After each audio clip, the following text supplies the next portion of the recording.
Hi, everybody, and welcome to another day of RailRiders baseball. The boys of SWB 63 and 61 as they get set to take on the top satellite of the Toronto Blue Jays, the Buffalo Bisons. Well, as we get set for baseball, nothing quite like a few little kids down by Barry in front of the home team dugout as they get set to play ball. There we go. Now let's check the lineup for Gary Allenson's Buffalo Bisons. At 74 and 64, they're still in the hunt for a wild card chase. Dalton Pompey, he's a very talented outfield arm. He leads off in man center field. Anthony Ghost, he's been on that shuttle bus this season between AAA as well as the Bigs. He bats second in man right field. Cole Gillespie, he was a waiver claim, started the season with Seattle. He bats third and is in left. While Brett Wallace, he had the big 3-run home run in yesterday's 7th inning of game number 1. He does the DH duties today. An old friend, Dan Johnson, is back in the 9. He bats 5th and is the first baseman, while A.J. Jimenez does the catching duties. Ryan Goins bats 7th and is also the shortstop, while Ryan Schimpf, he has been at second base. Mostly today, he mans the hot corner. Rounding out the offensive 9 for the Buffalo Bisons, it's the second baseman in Jonathan Diaz. You see on the bump right there, warming for the boys of SWB, it's a Canadian and Chris LaRue. LaRue, 6-3 on the season with a 3.67 ERA. He's making his 11th start on the campaign, and he's working off of back-to-back victories where he earned wins against Pawtucket and Rochester. In those 2 wins, he tossed 11 innings, allowed just 6 hits and 1 run, while striking out 11. Oh, and as Chris LaRue finishes up a couple of warm-up tosses, it's only fitting that he gets set to take on the Toronto Blue Jays top satellite. But what about the defense behind him? Adonis Garcia, he was recently activated off the DL. He carries an 18-game hitting streak with him. He bats third. Jose Perella, away from his usual outfield, he's a shortstop. Rob Refsnyder plays second, and Kyle Roller rounds out the 4-man infield. Outfield from right to left, it's Chris Young, Zorno Alamonte, as well as Taylor Dugas. Nothing quite like the kiss cam on hand at PNC Field. See Kendall Graveman, he had a tremendous first inning. Struck out the side. Faced the top third of this RailRiders offensive 9 and made it look easy. Got Perella swinging, Chris Young swinging, Rob Refsnyder looking, and now he has to deal with one of the RailRiders' biggest offensive threats, the big man, Kyle Roller.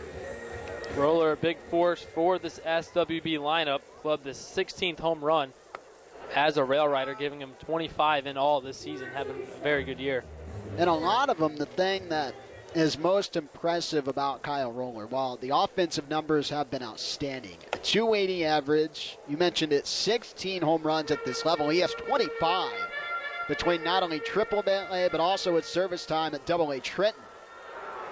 He is in the conversation, I think, for one of the biggest surprises this year. While the strikeout numbers are gaudy, when you look at them as a whole this season, Roller has struck out 117 times. That's tops in all of AAA since his promotion. You take what he gives you offensively. And here's a perfect example. He works with the ball opposite way, and he gets down for a base hit. And Roller has said all season long he really loves going opposite way. And when the teams do a defensive shift for a pull, he just serves it like he did here. Takes the Graveman fastball the other way and deposits it into left field for the RailRiders' first hit of the game. And that's what you'll take from Roller. He talked a lot about the work he put in this offseason. Switch hitting Zorlo Alamonte bats strong side left. The composite numbers, 267. He leads this team in home runs and RBI. But Kyle Roller, you see him to the right of your screen. He said one of his problems last year at AA Trenton was he got too pull happy. And he said he felt like at times that he was overswinging and it wasn't natural for him. He said this season he really took the time in the offseason to do the cage work, to work on going the opposite way with the baseball and beating the shift. Grounded ball foul. It's 1-2. And it's paid dividends for him. You see the naturalness of the swing, the opposite way cuts, the power is tremendous. While it might not play tremendously at Yankee Stadium, PNC Field is a darn big yard. It is. It's a pitcher's park. Some hitters say that it's actually farther than what the distance displays on the wall out in the outfield. Well, it's kind of funny you bring that up because the man that was the driving point and kind of the drum leader for that last year was Dan Johnson. Johnson said on numerous occasions to people around PNC Field, now this is not word for word or verbatim of what he said, but he felt like the alleyways at PNC Field, while they're marked at 371, they play about 390 to the gaps. And you've seen it throughout the course of the season. A hitter really gets into a ball, and it just dies out there, and either the outfielder gets a chance to run it down, or it falls for a double instead of a round tripper.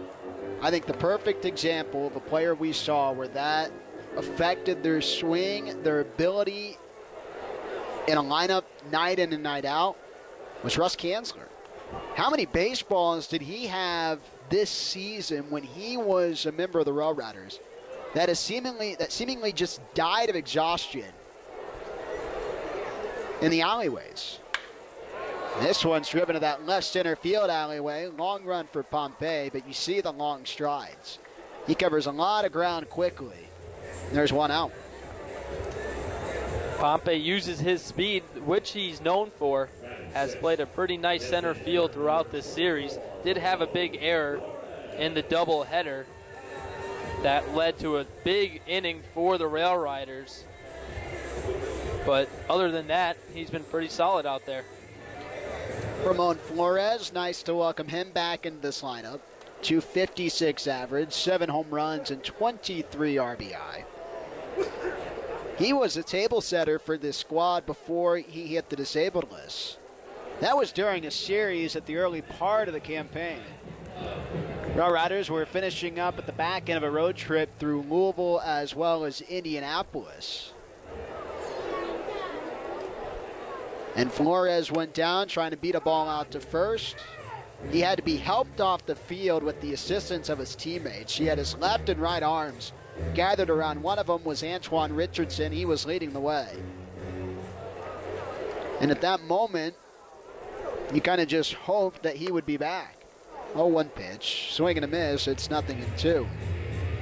And I think it speaks volumes about the rehab process that Flores had to go through during those couple months in between, that he is back in the RailRiders uniform and at least going to finish the season out.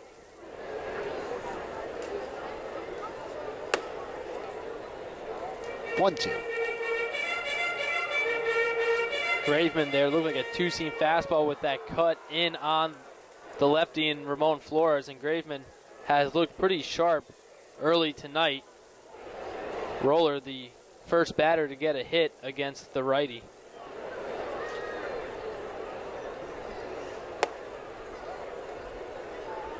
Two-two. Well, Flores, the thing that was a big knock on him early was that the power numbers were not there. He was tremendous defensively. He had 13 outfield assists at AA Trenton last year. But could it carry over to AAA? And I think it was a resounding yes early on. Pitch grounded right side, right into the mid of Johnson. 3-4-1, double play. And while the numbers have not been great since he's been back, he still has a lot of ground to make up. The Bisons, they've been convincing through the first two. They lead it 5-0. We head to the third.